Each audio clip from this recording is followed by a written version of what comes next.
ថ្ងៃទី24 ខែកក្កដាឆ្នាំ2025គឺជាថ្ងៃដែលប្រជាពលរដ្ឋខ្មែរមិនអាចបំភ្លេចបានហើយក៏ជាថ្ងៃដែលឈឺចាប់បំផុតសម្រាប់ប្រជាជនកម្ពុជារបស់យើងទីវត្តអារាមសាលារៀនផ្ទះសម្បែងនិងទីប្រកបអាជីវកម្មរបស់ប្រជាពលរដ្ឋត្រូវបានបំផ្លាញតាមផ្លូវស្ងាត់ជ្រងំផ្ទះសម្បែងគ្មានមនុស្សរស់នៅត្រូវជម្លៀសទៅទីទួលសុវត្ថិភាពដើម្បីឲ្យជៀសផុតពីសង្គ្រាមពីគ្រោះថ្នាក់បងប្អូនប្រជាពលរដ្ឋត្រូវធ្វើដំណើរចំណាកស្រុកពីផ្ទះសម្បែងដែលខ្លួនធ្លាប់រស់នៅដោយមានសុភមង្គលមានសុខសុវត្ថិភាពទៅទីកន្លែងផ្សេងដែលទុកផ្ទះសម្បែងឲ្យនៅកណ្ដោយកណ្ដែងពួកគាត់មិនអាចប្រកបអាជីវកម្មធ្វើស្រែចម្ការដើម្បីចិញ្ចឹមនៅជីវភាពរបស់ពួកគាត់ដោយសពរាល់ដងទេ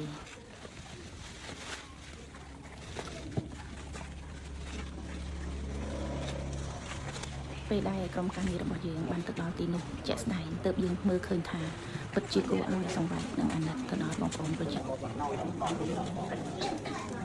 មហាផាយរត់បានដងហើយពីរដងហើយក៏បាក់ឯង